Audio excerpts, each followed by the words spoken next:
Uma boa noite, queridos irmãos da Rádio e TV Chico Xavier.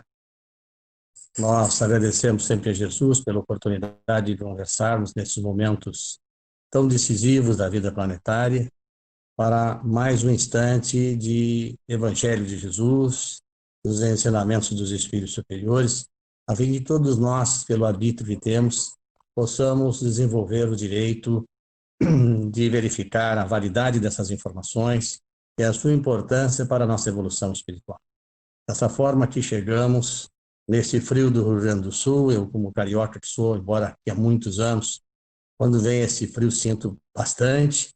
Esta noite aqui, uma noite intensa no Rio Grande do Sul, em Santa Catarina, com a aparição de mais um fenômeno, que na verdade é um fenômeno que se junta a tantos outros fenômenos que estão a ocorrer, especialmente singulares momentos, porque nunca tínhamos visto algo por aqui ao longo de décadas de vivência no Rio Grande do Sul. E nem sabíamos de algo que haveria de ter ocorrido também no Brasil. Bom, nós vamos nesta noite conversar sobre os ensinamentos da doutrina espírita no que diz respeito principalmente à mediunidade de presença.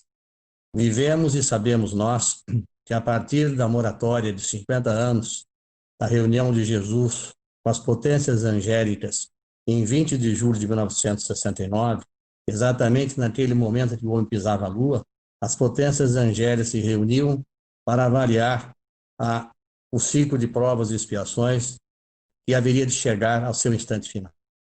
Foi quando Jesus, todos já sabem, solicitou uma moratória de 50 anos para que a Terra pudesse se ajustar, para que sua civilização pudesse compreender a necessidade de acabar com as guerras fratricidas, especialmente uma guerra de cunho nuclear. Ou seja, que não houvesse uma guerra de extermínio nuclear.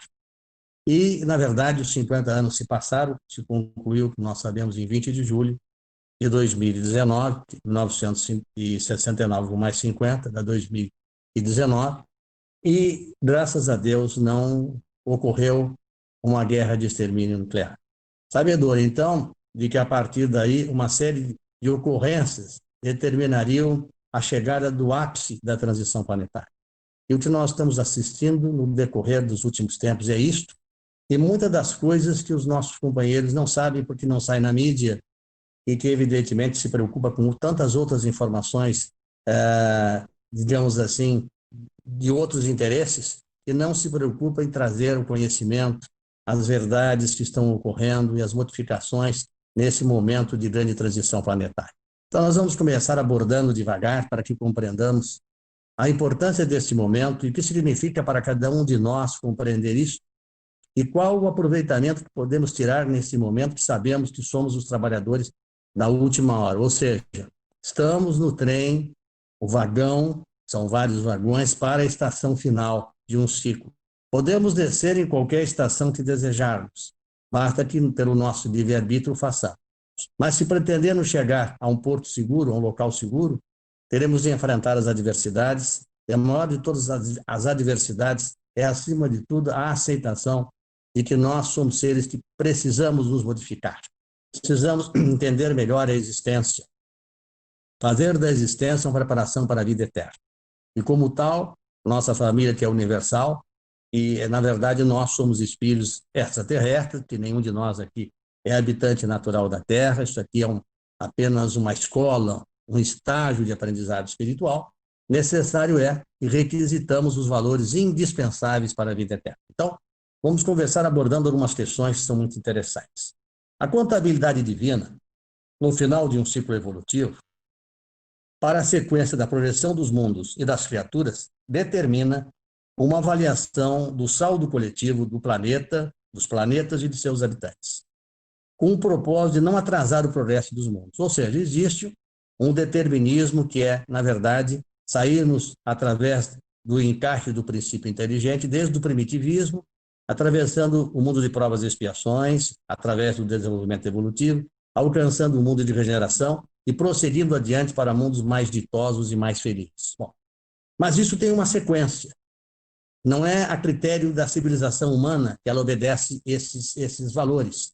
É através da determinação divina. que às vezes concede um tempo maior ou um tempo menor, mas sempre com uma programação estabelecida. Então, a misericórdia divina determina o fim de um ciclo e o aproveitamento de outro, e realiza na contabilidade divina dos mundos, dos planetas das criaturas, na verdade, a sua avaliação para que possamos saltar de órbita, como se diz, como se fôssemos um elétron, para um mundo mais avançado.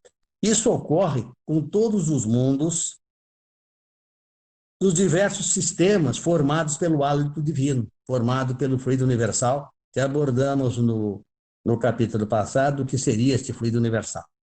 De acordo com as deliberações do Senhor da vida, seus propósitos conduzem as forças maiores para a sequência de eventos necessários para a transformação gradativa, de acordo com a programação evolutiva de cada mundo. Cada mundo tem uma evolução, né? E ele precisa seguir a sua trajetória de acordo com a programação divina.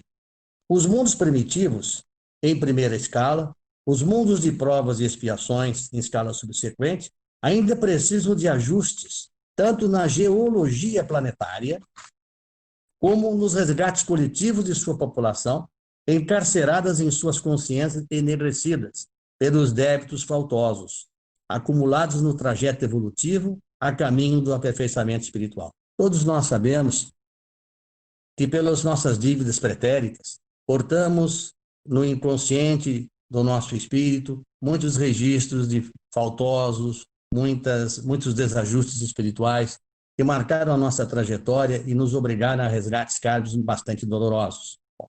Tanto é verdade que hoje nos encontramos nesse momento, nesse estágio da Terra, como os trabalhadores da última hora, mas também vivemos na época da primeira hora, quando Jesus esteve entre nós, nos mostrando a boa nova, e nós, naturalmente, naquela oportunidade, não conseguimos entender as suas mensagens, a sua sabedoria, e aqui estamos para cumprir, no derradeiro momento de um ciclo, um novo estágio, para que possamos, então, definitivamente compreender e empreender nesse conhecimento as conquistas necessárias à nossa evolução.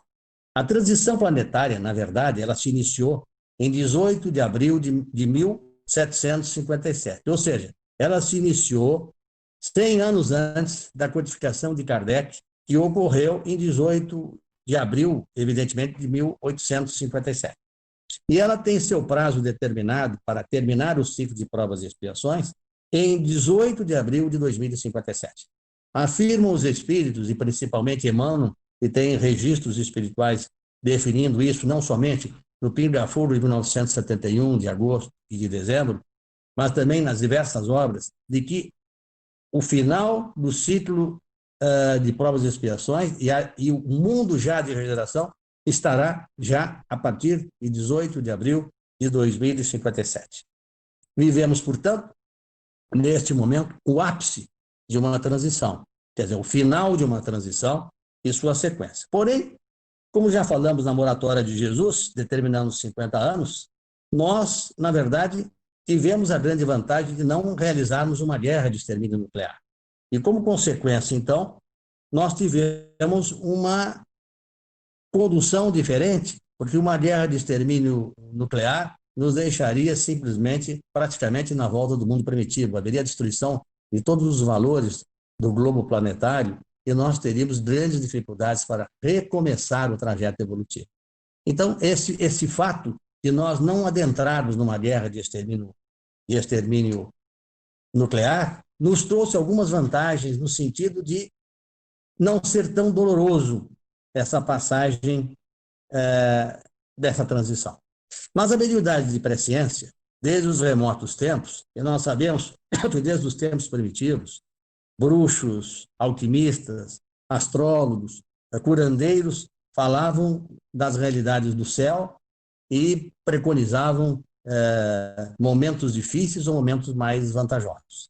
Jesus, o divino, o grande mestre, quando reencarnou na Terra, e nós partimos sempre do mestre, porque quando se coloca um rótulo e um referencial de Jesus, nós estamos colocando um referencial de um espírito, o mais importante espírito que transitou na Terra.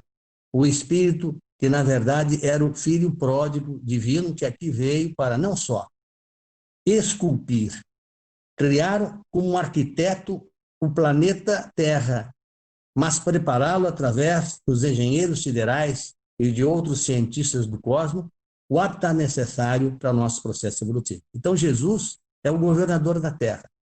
A sua informação é por demais importante para sequer não ser questionada e é indispensável para mostrar a verdade dos valores que estamos conversando, para que nós possamos não só entender, mas compreender por que Jesus, há 2020 anos atrás, já estava a comentar esses fatos, porque haveria de ser extremamente importante na hora do ápice da transição planetária. E é o que nós estamos fazendo neste momento. Bom, então, Jesus, quando veio há 2020 anos atrás e implantou a Boa Nova, ele falou sobre as verdades eternas. Mas ao falar sobre as verdades eternas, falou sobre parábolas e símbolos, porque falou sobre as bem-aventuranças, falou do tesouro eterno, das crenças da fé, dos valores da submissão e resignação ao poder celeste, da oração, da vigilância no bem e da caridade. E ressaltou naquela oportunidade que o amor é a síntese da caridade e que o universo é a religião do amor. Já que há muitas moradas na casa de meu pai e a nossa família é universal. Isso é de grande importância para nós, compreendendo que o universo é amplo, que nós não podemos nos apegar apenas à família terrestre, porque nós não somos naturais da Terra. Nós somos espíritos que estamos em evolução, mas o nosso verdadeiro mundo é o mundo espiritual, que estagiamos em mundos menos ou mais elevados, de acordo com a nossa necessidade evolutiva, para que um dia, como espírito pleno, possamos estar na presença do mundo divino, fazendo, na verdade, sendo protagonista desse fluido universal.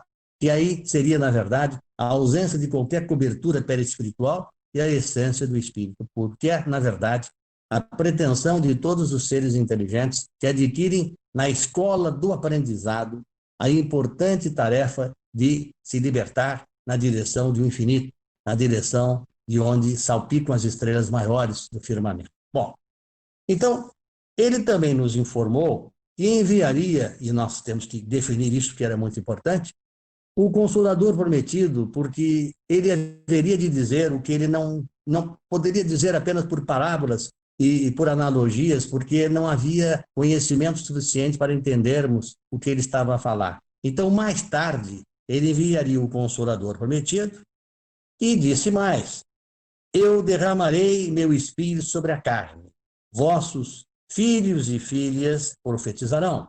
Vossos homens e mulheres profetizarão. Vossos filhos e filhas terão visões, e os vossos velhos terão sonhos. Bom, ele lançava antecipadamente a doutrina dos espíritos. Porque, veja bem, ao dizer, falar sobre profetização, falar sobre sonhos e falar, acima de tudo, de um mundo, na verdade, de realizações além das fronteiras da carne, estava se referindo antecipadamente à vida eterna, à vida espiritual. Os fenômenos extraordinários, além da normalidade ou do entendimento, haveriam de ser explicados, e o conhecimento, a origem e a natureza dos espíritos haveria de ser naturalmente mostrados, a fim de que nós pudéssemos simplesmente, através desses conhecimentos, entender que nada mais seria igual à vida anterior. A imortalidade haveria de triunfar sobre a matéria, e o espírito, que é o princípio inteligente, seria reconhecido como o princípio vital, o princípio que dá vida, porque, na verdade, a vida é através do espírito imortal. Ser destinado pelo processo evolutivo a galgar as escalas da progressão em direção aos mundos excelsos, aos mundos glorificados. Após todos esses ensinamentos, levou João Evangelista, vejam bem, o querido apóstolo, em arrebatamento à ilha de Patmos, para a vidência dos fins dos tempos. O que ele queria dizer? Não era o fim do mundo, o fim de um tempo, o fim de um ciclo. E como diz a doutrina espírita, tem que ser muito bem entendido. O mundo nunca irá acabar, mas os ciclos acabam, como acabam os ciclos nas escolas, como acabam, à medida que nós vamos evoluindo, a progressão dos mundos. Bom, e surgiu, então, o Apocalipse de João, mas simplesmente, vejam bem, quem é que levou João Evangelista ao reconhecimento da vidência do Apocalipse? Nada mais e nada menos do que o escultor o organizador, o governador do planeta. Foi ele que levou o João e, naturalmente, mostrou, acima de tudo, os valores desse ensinamento. E qual seria o propósito do mestre e arquiteto divino? O que ele queria mostrar com essas ocorrências, do qual João vislumbrou, sem poder compreender, naquele momento, a grande extensão do que ele era anunciado. E ele disse, então, mais tarde conhecereis a verdade e ela vos libertará.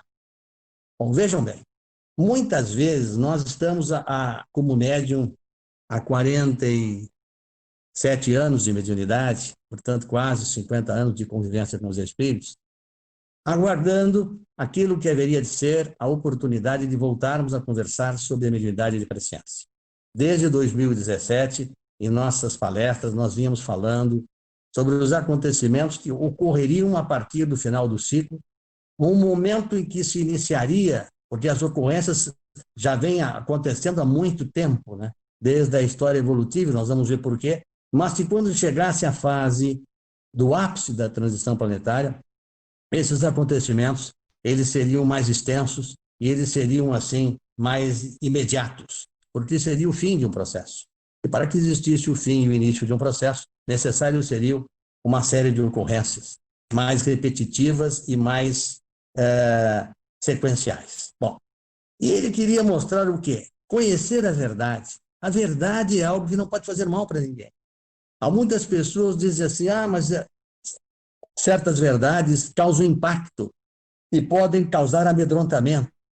Mas se nós não estivermos dispostos a conhecer a verdade das nossas vidas, se nós desejarmos ainda fazer de conta que o que está acontecendo no mundo em que vivemos não está acontecendo, nós não estamos desconhecendo a verdade, nós estamos nos iludindo, nós estamos nos escondendo de algo que tem uma finalidade.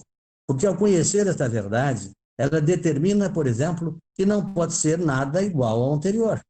Quando a gente conhece a doutrina espírita e se diz que nós somos seres imortais, qual é o grande acontecimento a partir desta informação? Uma pergunta clara de um ser inteligente.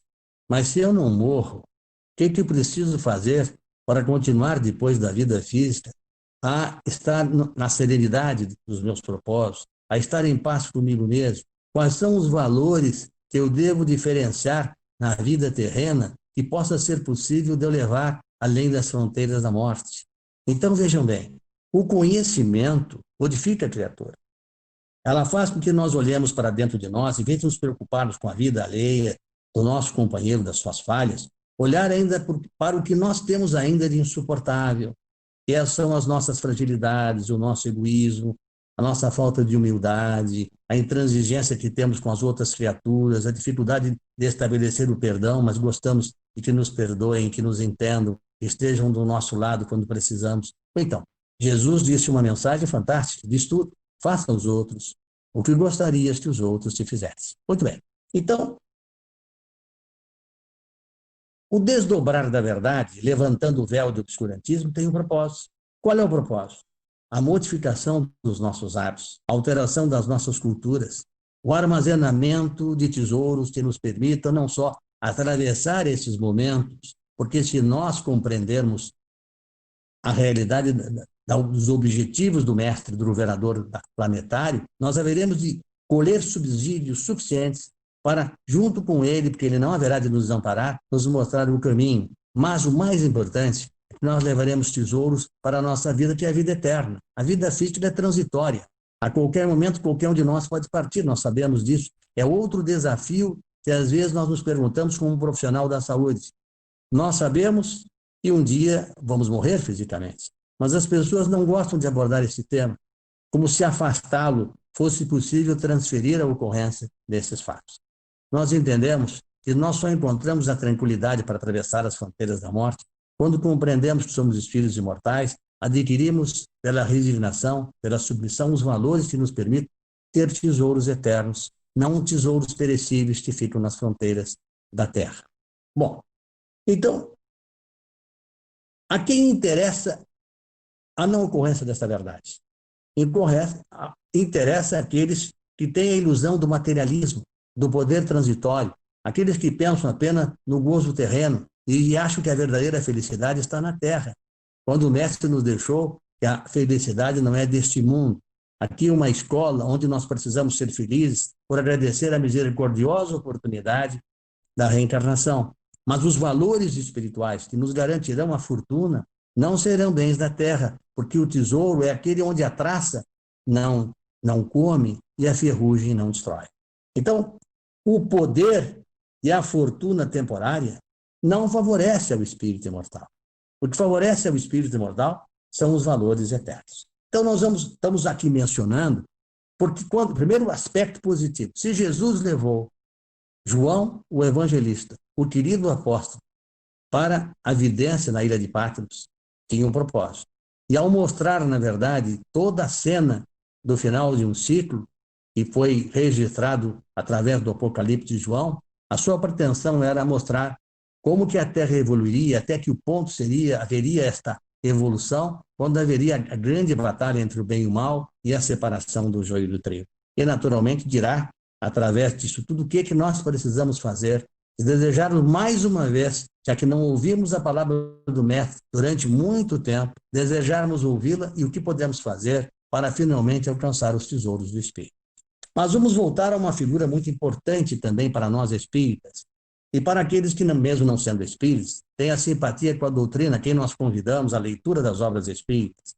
A leitura das obras espíritas traz uma grande modificação do entendimento, traz uma capacidade de perquirir a vida, a sua origem, quem somos nós, para onde vamos e o que pretendemos fazer. Então, a leitura da obra espírita é uma leitura que simplesmente traz grandes vantagens, mesmo para aqueles que admiram a doutrina. E daí para frente, se era ocorrer alguma modificação e trouxer, na verdade, como se alguns companheiros dizem, eu depois que li o Livro dos Espíritos e a sequência das obras de Allan Kardec, eu parecia que já conhecia tudo aquilo. Realmente, o espírito imortal tem conhecimento disso. E a vinda deste Consolador foi exatamente o momento certo que a humanidade já tinha valores suficientes para poder entender e transformar, através dos seus ensinamentos, os valores necessários. Então, Kardec, que foi o codificador da doutrina espírita, iniciou o Pentateuco espírita, naturalmente, através do quê? Da manifestação dos espíritos. O que é o espiritismo? A reunião coletiva dos espíritos e sua concordância. O estudo coletivo dos espíritos e sua concordância. Isto é o espiritismo.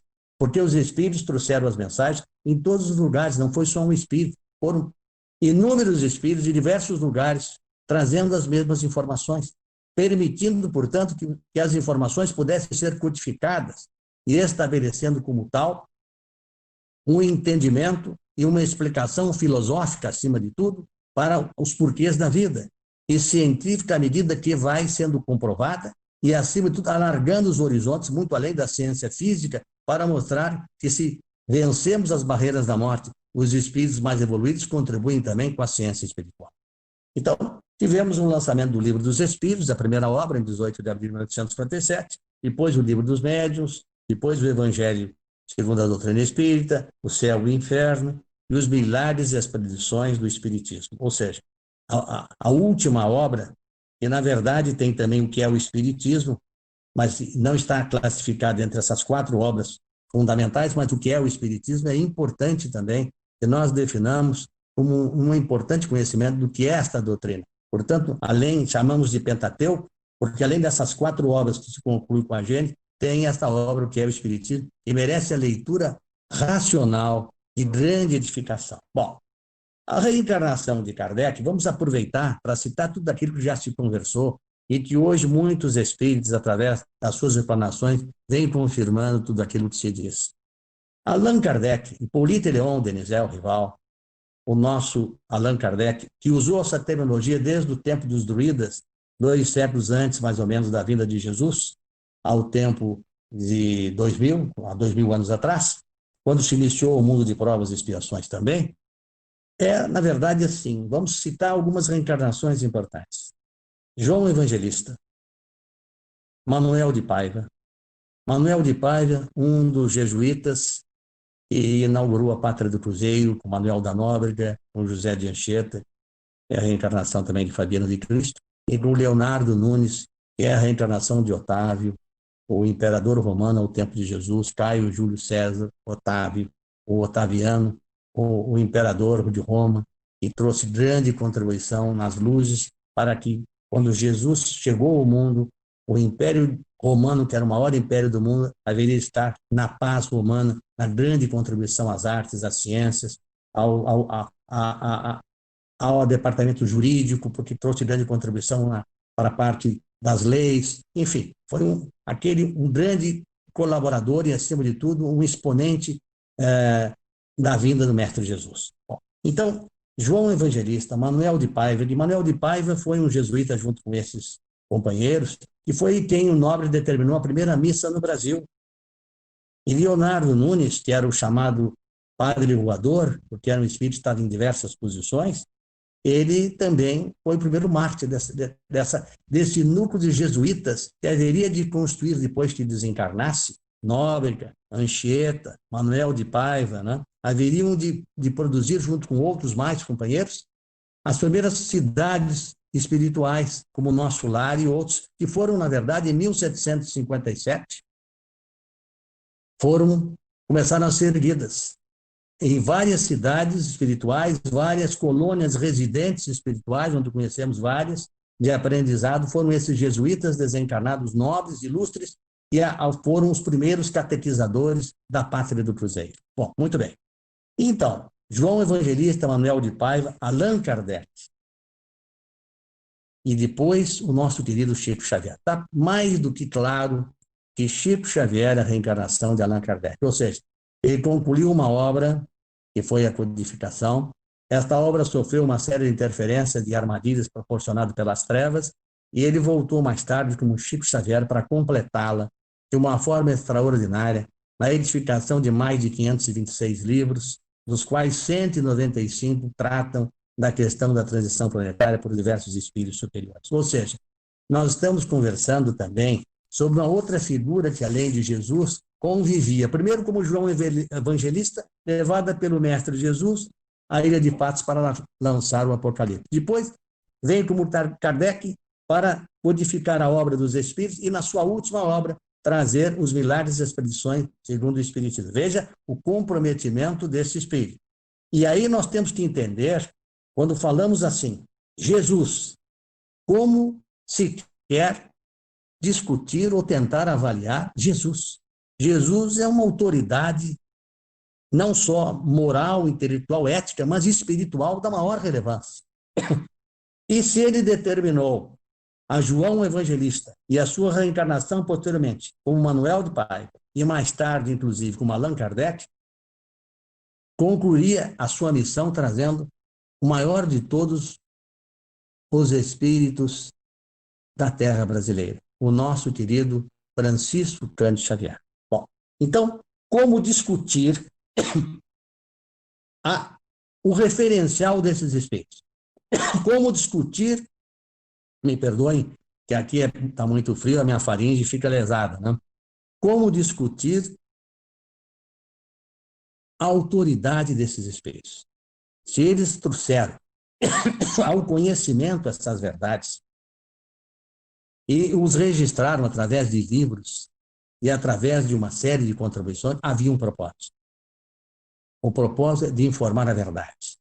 O propósito de dar à ciência, à coletividade, que como tudo na vida tem um início e tem um fim de um ciclo.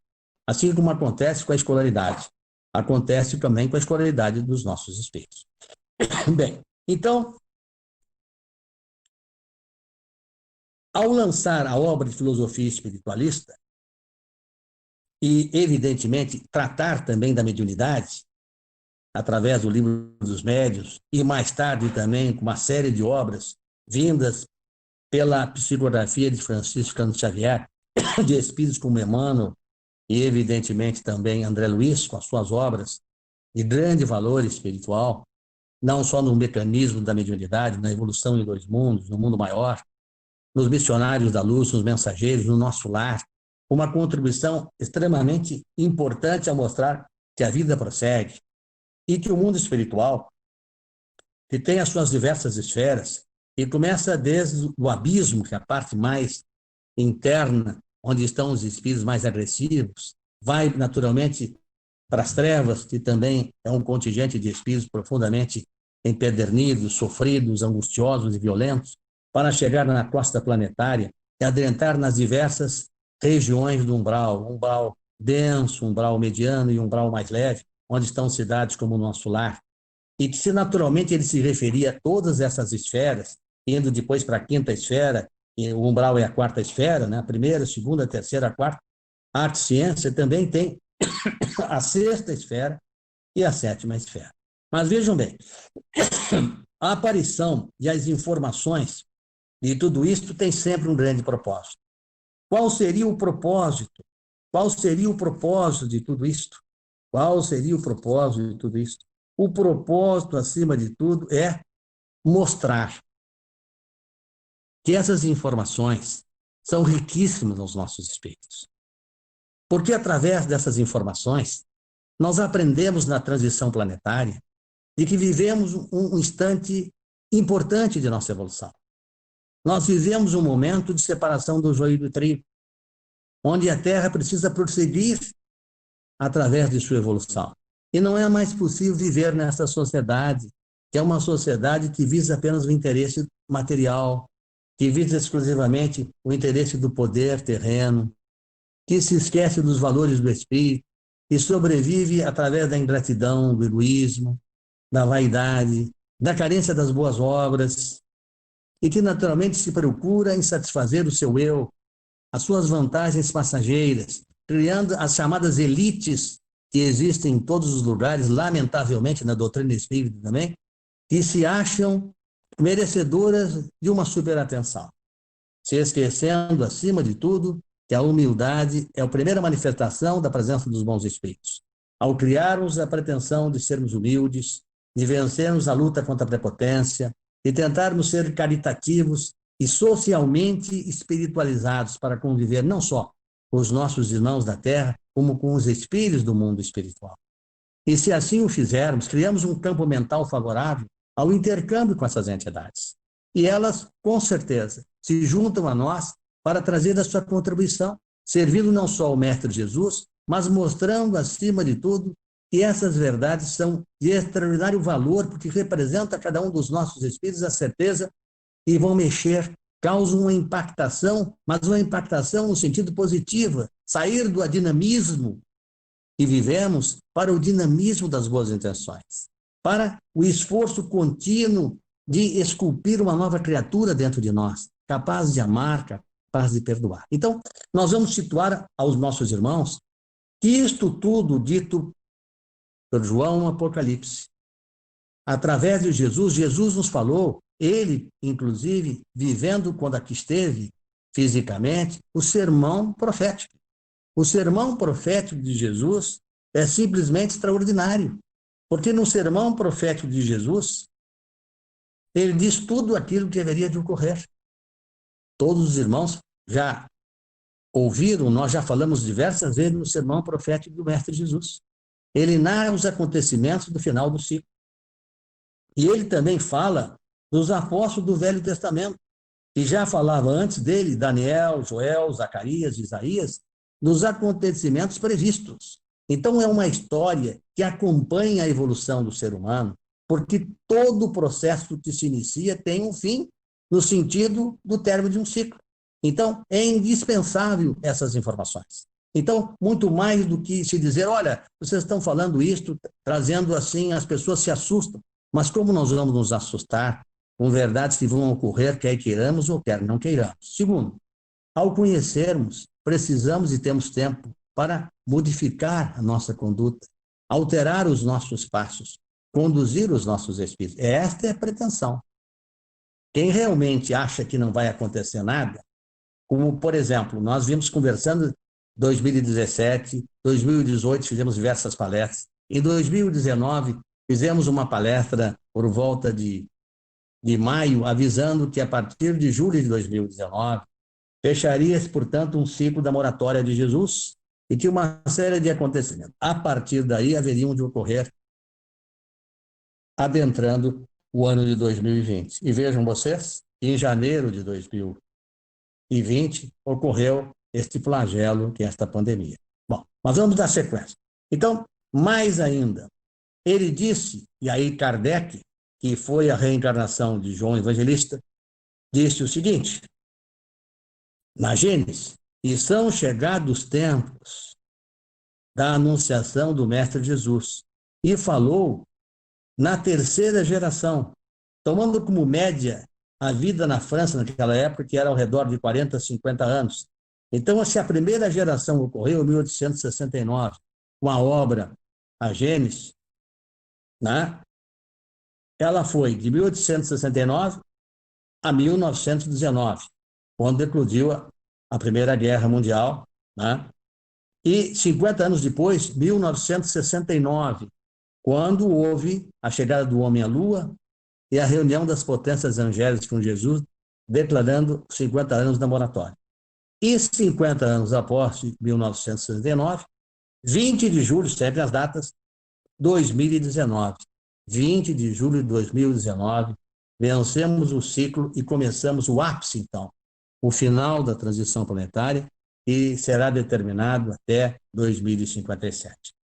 Então, Chico, como reencarnação de Kardec, e a sequência de sua obra complementando a doutrina dos espíritos, fez com que, na verdade, ocorresse. Por que foi necessário a vinda de Kardec para complementar a sua obra? Porque já sabia o próprio Kardec, através das suas cartas, que nós vamos abordar numa oportunidade também, que é extremamente importante para vivermos esse momento em que foi destruída a doutrina espírita na França, né? E ele, então, determinou que as suas bases do seu evangelho fossem transferidas para a pátria do Cruzeiro, fosse transferida para o coração do mundo, para onde seria a pátria do evangelho.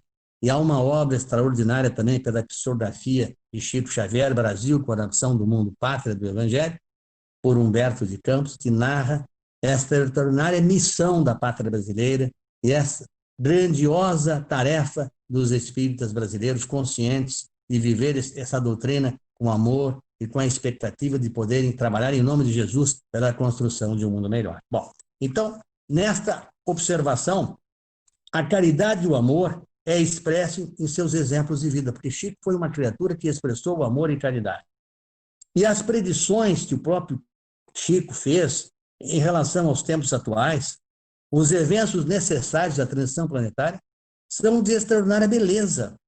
Espíritos como Emmanuel, Humberto de Campos, Bittencourt Sampaio, Eurípides Barçanufo, né? Bezerra, Caibá, Dom Pedro e Otávio, esse mesmo espírito que nos referimos, que foi Caio Júlio César Otávio ao tempo de Jesus, todos eles trouxeram grandes informações a respeito da vivência desses tempos chegados, né?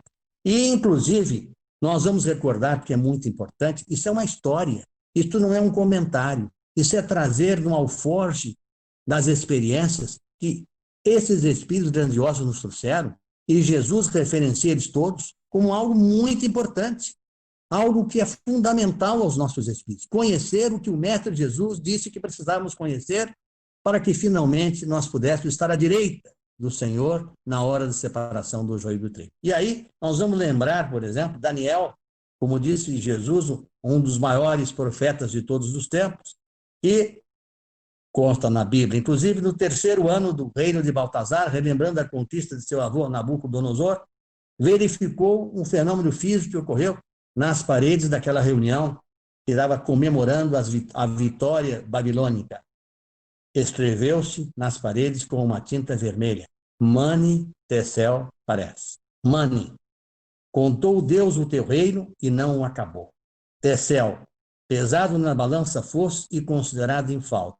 Farés, dividido foi o teu reino e dado aos medos e aos persas. Ou seja, extraordinária mensagem que foi de um conteúdo fantástico, porque ela trouxe, na verdade, todos os ensinamentos. E disse mais: se quiseres, ouçai Zacarias.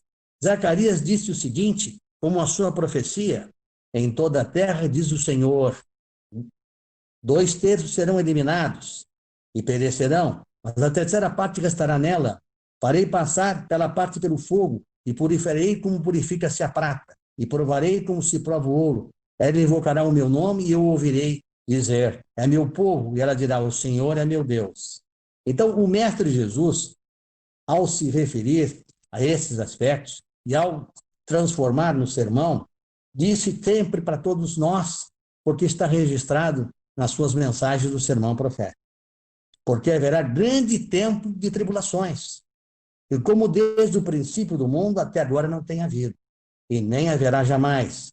Logo em seguida a tribulação, naqueles dias o sol escurecerá, e a lua não dará sua claridade, e as estrelas cairão do firmamento, e os poderes do céu serão abalados. O mestre, ao dizer isto, disse muitas coisas de uma forma simbólica, né? Disse por parábolas, disse metaforicamente, mas muitas coisas nós conseguimos comprovar através da ciência. E o importante é que esses achados, essas informações, são de fundamental importância para a contribuição da evolução da humanidade, né?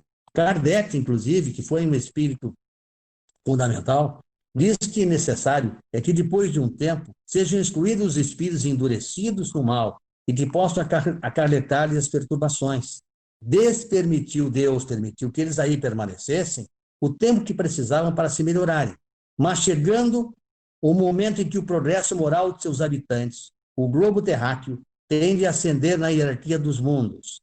Interdito será ele como morada a encarnados e desencarnados, que não hajam aproveitados os ensinamentos que receberam. Serão exilados para mundos inferiores, como foram outrora os da terra, os da raça adâmica, vindo a substituir espíritos melhores. Prezados companheiros, vocês estão vendo que isso é extremamente importante, porque, na verdade, o que está acontecendo nisso tudo? Está acontecendo que nós estamos, por todos os informes de Jesus, de Kardec, de Chico Xavier, que nós vamos ver, nós estamos recebendo, através da presciência, que é fundamental, as profecias que têm o condão de despertar a criatura humana para o seu voo sideral. Eu volto a dizer, nós somos extraterrestres, nós não pertencemos à Terra. Quando se ouve falar sobre extraterrestres, fica todo mundo duvidando. Mas duvidar de quê?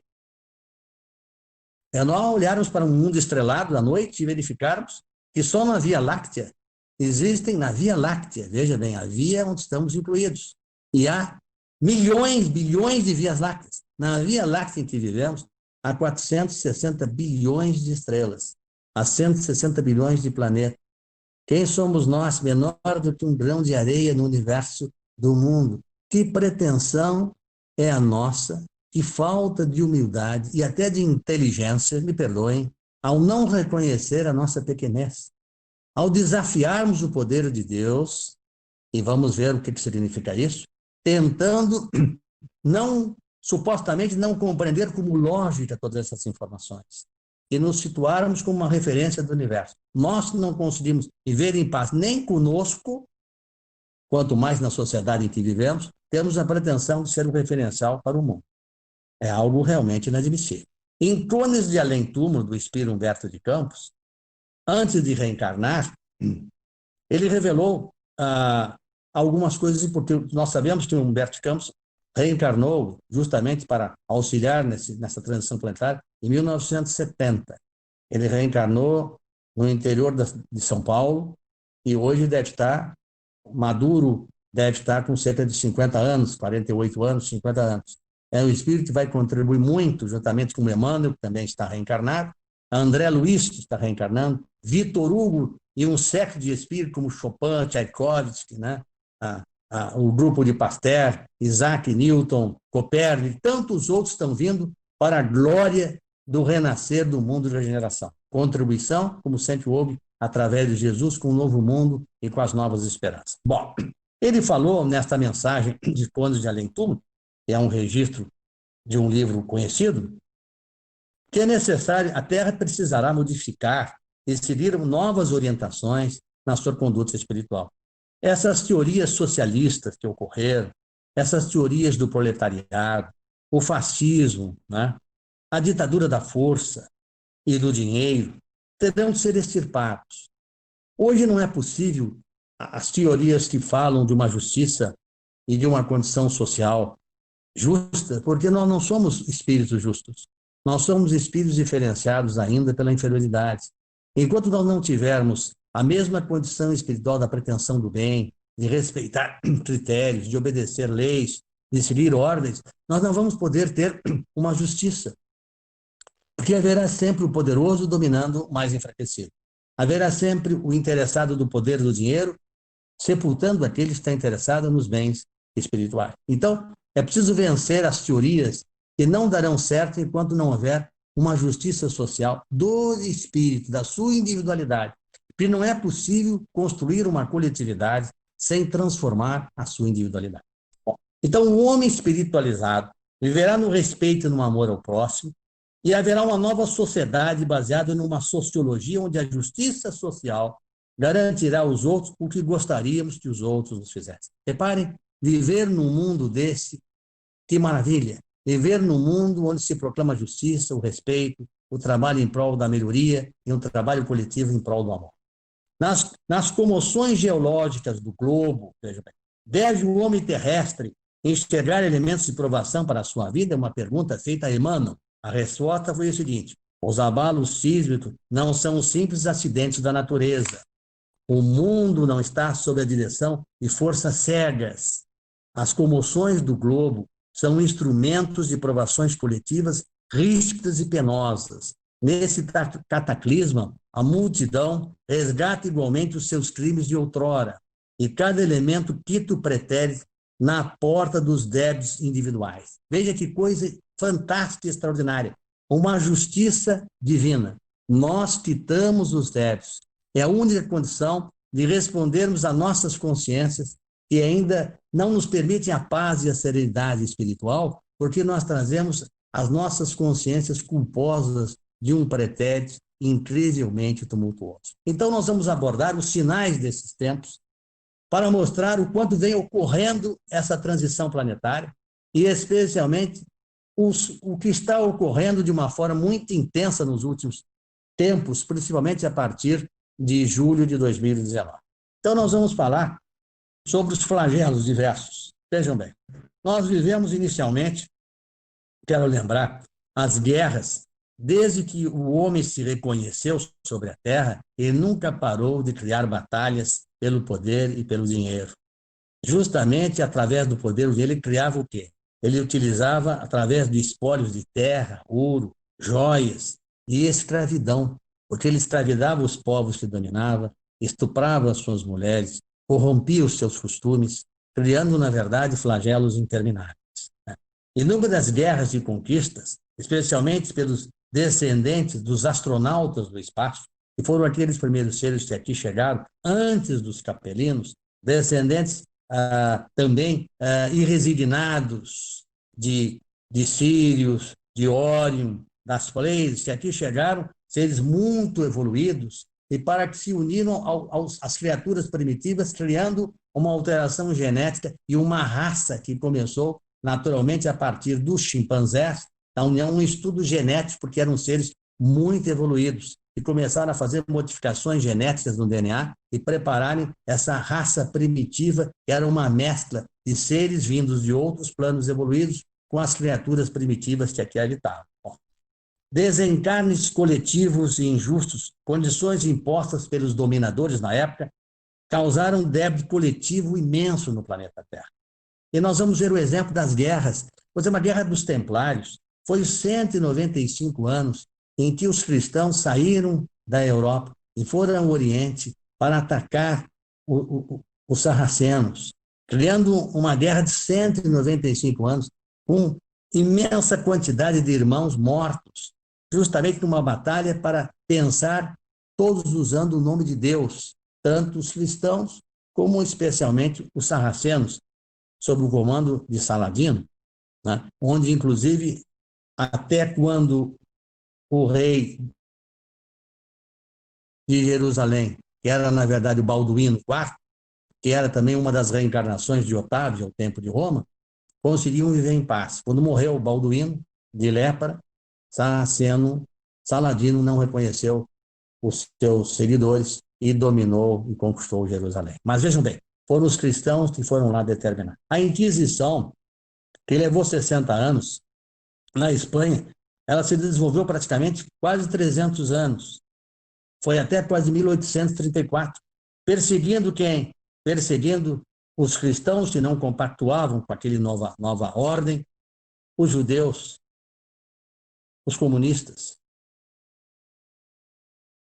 os sarracenos,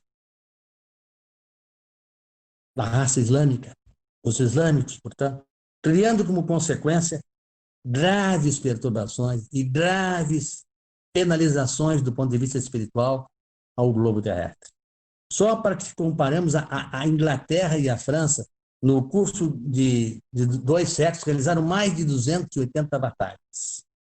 A Guerra Franco-Prussiana, que deu início já praticamente, portanto, depois da codificação de Kardec, e vamos seguir esse roteiro para compreender, a sua guerra determinou o desencarne de milhões de pessoas. A Primeira Guerra Mundial começou em 1917, matou 20 milhões de pessoas. Né?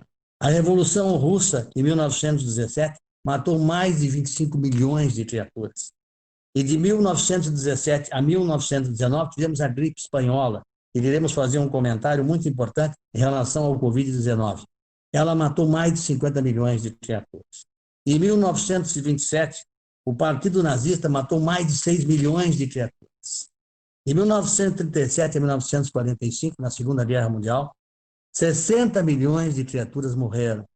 Em 1950, na Guerra da Coreia, mais de 2,5 milhões.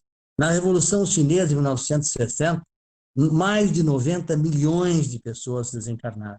E entre as demais guerras, Vietnã, Oriente Médio, Irã, Afeganistão, Líbano, mais de 6 milhões. Então a pergunta é assim: que responsabilidade tem a raça ariana na qual descendemos na comoção do globo em que vivemos? Quais as penalizações para essa guerreira raça fratricida que, através das batalhas, não só corrompeu, como destruiu povos, destruiu culturas e se comprometeu espiritualmente através das suas consciências enegrecidas por erros, acima de tudo, lamentáveis, pela falta do amor, pela falta do espiritualismo e pela falta, acima de tudo, do convite extraordinário da Boa Nova de Jesus, que convidou-nos para procurar o tesouro que era do outro mundo e aceitar as verdades do amor para construir na família universal a religião do amor. Bom, que dívida tem essa raça que somos nós com o planeta e com a criação deste planeta?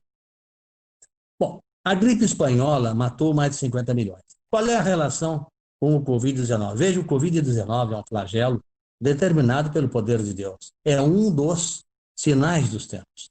Ela apareceu sem dizer que data aparecia, começou em algum lugar, tem que começar sempre em algum lugar, não importa como começou, importa que ela veio, e até o presente momento estamos vivendo 1º de julho de 2020, nós estamos o mundo inteiro de joelhos, paralisado as empresas, paralisado os colégios, não se vai às praças, está-se em isolamento, não existem mais festas, não existem mais casamentos, não existem mais reuniões, teatros, cinemas, ou seja, não existe mais jogos esportivos. O mundo parou, a economia parou, sob severas penalizações. Porque ao parar a economia, para também o desenvolvimento. E parando o desenvolvimento, muitas empresas não conseguem forças para dar continuidade, gerando desemprego.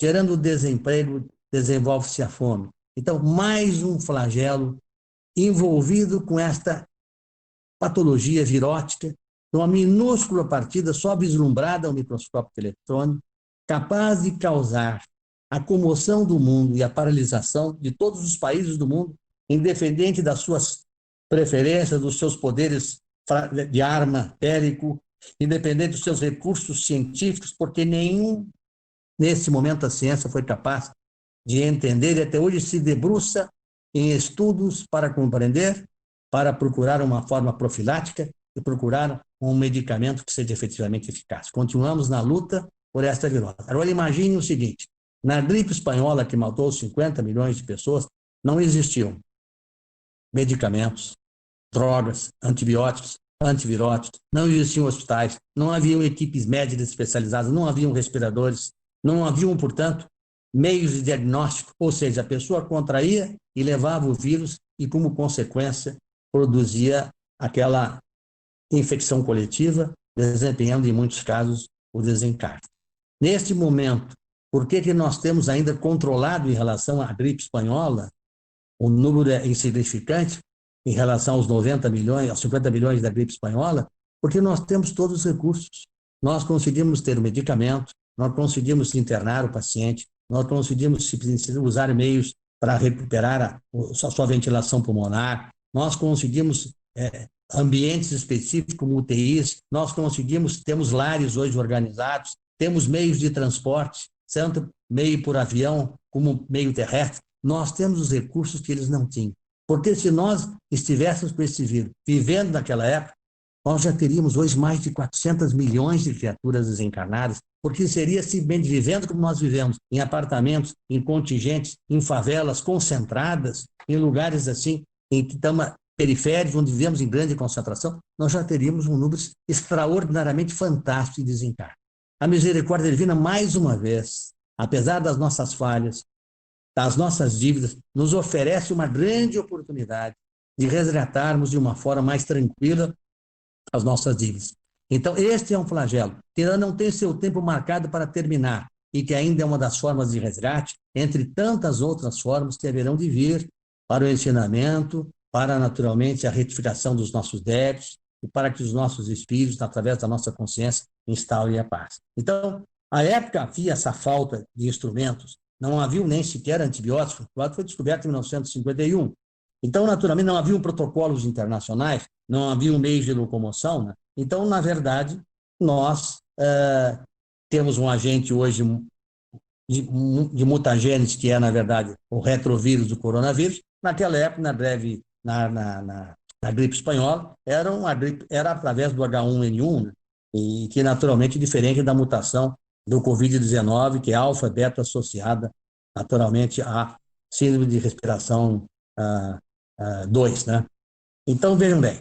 Então, os seus efeitos, nós já conversamos, paralisou o mundo, produziu um isolamento, modificando hábitos, modificando culturas e atingindo o emocional das pessoas. Este emocional preocupa porque aumentaram os casos de depressão, aumentaram como consequência os casos de ansiedade. Produziu-se como consequência um aumento do suicídio também, porque se sabe, e tem um estudo feito, que uma pessoa a cada 40 segundos no mundo se suicida. Repare, uma pessoa a cada 40 segundos atenta contra a vida. O princípio sagrado que, na verdade, causa ao espírito uma profunda sequela. Porque nós não temos o direito de esgotar a misericordiosa oportunidade que o Senhor nos dá através da encarnação. Quando fazemos este delito, respondemos severamente por essas atitudes.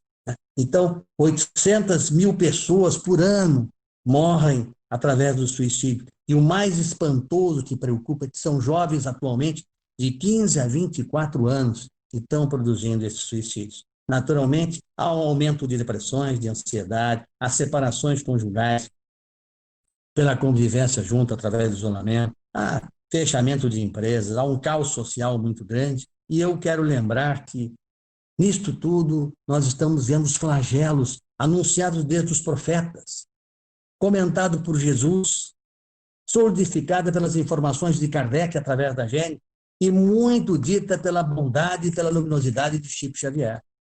Então, é um resgate coletivo que está ocorrendo. Para quê?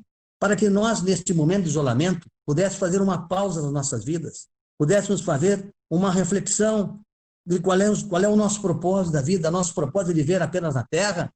Nós não vamos passar para o mundo espiritual?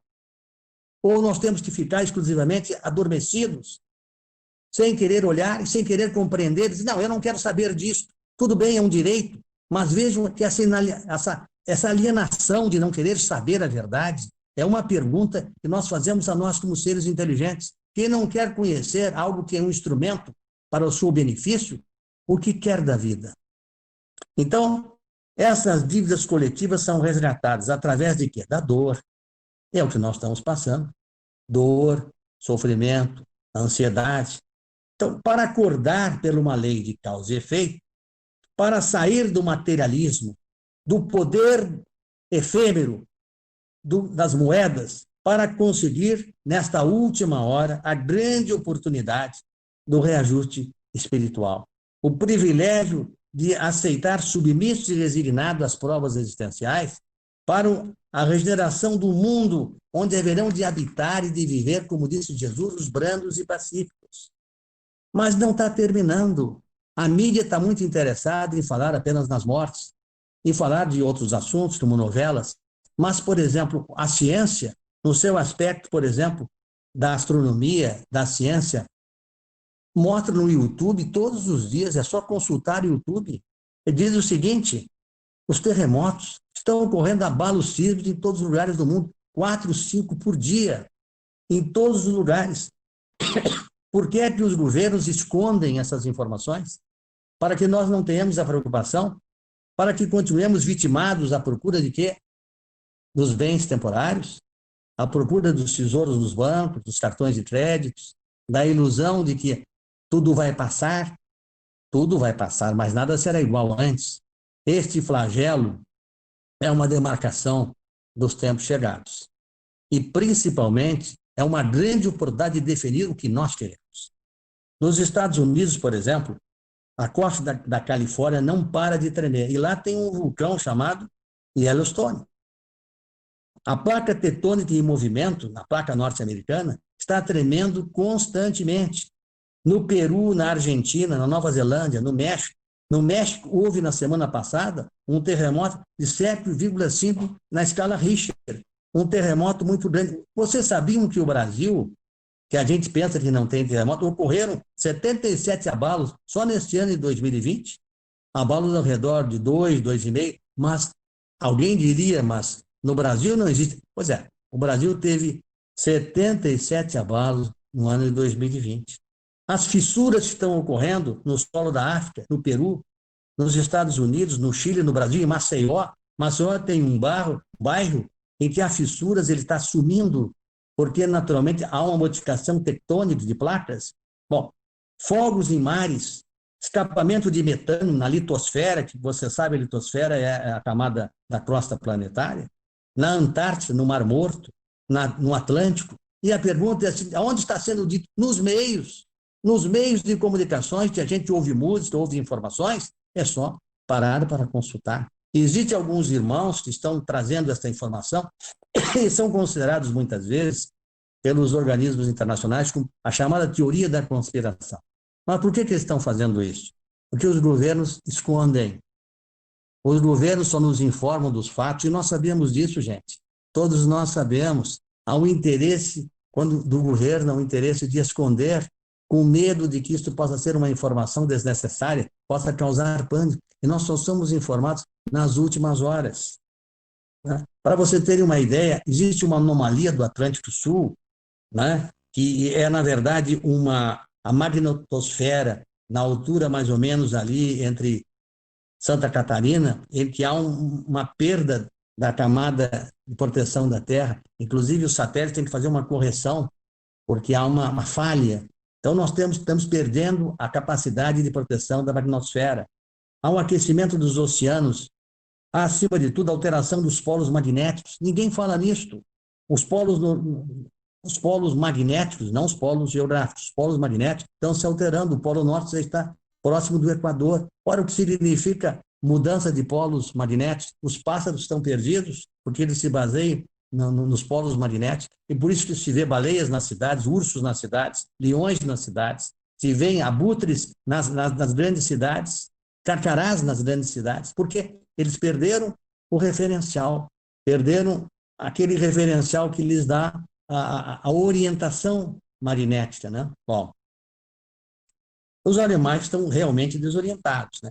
Então, nós temos outra coisa, o afastamento da Lua. Todos sabem ou não sabem, a Lua está se afastando 4 centímetros por ano da Terra. E outras coisas, por que a Lua tem se apresentado em forma de U nos últimos tempos? Nós que somos mais antigos, nunca vimos a Lua em forma de U. O crescente e o minguante. Ela não era assim? Porque está havendo um deslocamento. Está havendo uma série de influências que a ciência sempre quer justificar de uma maneira muito simplicista. Mas estão acontecendo ocorrências no sistema solar, estão acontecendo ocorrência no mundo celeste, Quando Jesus disse, e dizem os Espíritos, que as potências do céu serão abaladas, é para nos chamar a atenção, para olharmos para o céu também. Tá? E nós vemos, na verdade, uma série de pragas de gafanhotos. Isto é uma emergência fitossanitária. Isso, ao tempo do Egito, tudo bem. Mas ocorreu, vejam bem, na Argentina, no Paraguai, na Bolívia, adentrando no Brasil, na Arábia, no Afeganistão, no Iêmen, vejam bem. No Brasil, entrou no Rio Grande do Sul, mas em Minas Gerais, Santa Catarina, e em Pernambuco, pragas de gafanhotos. Na Arábia, praga de besouros. Meus irmãos, isso tudo é uma ocorrência dos tempos chegados, porque isso não ocorria, nunca ninguém falou, e a mídia não dá devida importância de algo que são sinais. Portanto, se diz assim, aquele que tiver ouvidos para ouvir, que ouça. Aquele que tiver olhos para ver, que veja. É um anúncio de vigiar e orar que Jesus determinou. Nós somos seres inteligentes, nós não podemos seguir como se fosse um animal num brete, porque nós temos que raciocinar, nós temos o direito à nossa autonomia espiritual e não seguir orientações, a não ser que passe pela reflexologia do nosso entendimento, da aceitação do nosso livre-arbítrio, porque somos responsáveis pelos nossos atos. Nuvem de poeira no Saara, chamado de Godzilla, atingindo os Estados Unidos, Caribe, América Central, que os satélites estão mostrando, as nuvens de poeira, isso está no YouTube, está em todos os meios de comunicação. O sistema solar mostrando a alteração equatorial de Urano e Netuno, a inclinação de Saturno, a perda de gás dos seus anéis, a lua Titã de Saturno se afastando 11 centímetros por ano de Saturno. O que estará acontecendo no sistema solar? Seria o nosso sistema solar um sistema binário, como todos os outros sistemas? Haveria, como dizem os grandes povos antigos, os sumérios, os lemurianos, os atlantes, os egípcios, os hindus, a existência de um segundo sol? Seria Nêmesis esse segundo sol? Haveria, na verdade, a proximidade e, como consequência, o magnetismo da ocorrência de planetas próximos do sistema solar, massivos, inúmeras vezes superior à Terra, que poderiam estar ocorrendo e trazendo grandes alterações no sistema solar. O Sol, que hoje está na sua parte de menor intensidade solar, tem apresentado algumas análises assim que têm levado ao pensar de cientistas, porque se ele está na menor produção de massa coronal, por que algumas alterações estão ocorrendo no Sol? Então, a grande pergunta que se faz é exatamente esta. Quais são os efeitos que isto tudo está produzindo? Vejamos o clima, alterações climáticas, inverno, verão, verão no inverno, chuvas torrenciais, furacões, vendavais. Aqui onde eu estou, na região sul, passamos ontem uma noite extremamente angustiante. Desde as 21 horas, Paraná, Santa Catarina e Rio Grande do Sul, sendo que em Santa Catarina foi um verdadeiro terror, a presença do que chamam de bomba meteorológica. Em minha vida, eu nunca ouvi falar de bomba meteorológica. Eu já estive nos Estados Unidos, já passei por furacões, e ventos acima de 80 quilômetros, especialmente depois de 100, são considerados furacão nível 1. Pois bem, nós tivemos ventos aqui, desde o início do Rio Grande do Sul, de 120, 130 quilômetros. Em Santa Catarina, atingiram diversas regiões, derrubando contêineres, produzindo, inclusive, até a metade da tarde, a morte de 9 pessoas. Aqui no Sul, sabemos de uma, deve ter ocorrido muito mais. Maremotos, meteoros constantemente nos céus, vocês veem, o YouTube mostra todos os dias, meteoritos, né? Há um cometa descoberto pela NASA, cometa C 2020, NELVI F3, que tem 2 quilômetros de extensão e uma cauda, que são de 600 mil quilômetros. Tem ideia do que significa isso? Asteroides, há um asteroide que vai passar no dia 2 de setembro de 2020, chamado de 2011 F4, que vai passar entre a Terra e a Lua. Então, atividade vulcânica em atividade. Então, nós lembramos, assim, figuras como Carlos Munhoz Ferrada, astrônomo, geólogo, sismólogo, cientista, que falou chileno da existência de alterações geofísicas. Isso ele falou, vejam bem, em 1960. Carlos Munhoz Ferrada, inclusive previu a ocorrência de um terremoto no Chile, vejam bem, que arrasou 5 províncias, matando 40 mil pessoas, né? Evidentemente por volta de 1960 no Chile. E ele previu, inclusive, a data da ocorrência e o tempo que ocorreu. Teve uma diferença de 4 horas apenas. Veja bem, ele também falou num maremoto, numa eclosão de terra no Alasca, em 1985, prevê um terremoto em Valparaíso, no Chile. Vejam bem, seus cálculos estavam completamente certos. E ele disse, na verdade, que nós deveremos enfrentar também, nos céus, a manifestação de algo que deverá vir também para mudar a geofísica da Terra. E aí, quando a gente ouve uma informação de Emmanuel ao dizer que os abalos sísmicos são necessários, porque a modificação geofísica da Terra precisa também ser feita, e é uma forma de retificação das nossas dívidas espirituais. Zacarias Chitzen, que é também, e morreu em 2010, historiador, jornalista e escritor, estudando a origem da humanidade, estudou aquelas tábuas sumérias e fez várias interpretações que são interessantes, no mínimo, para meditação e reflexão.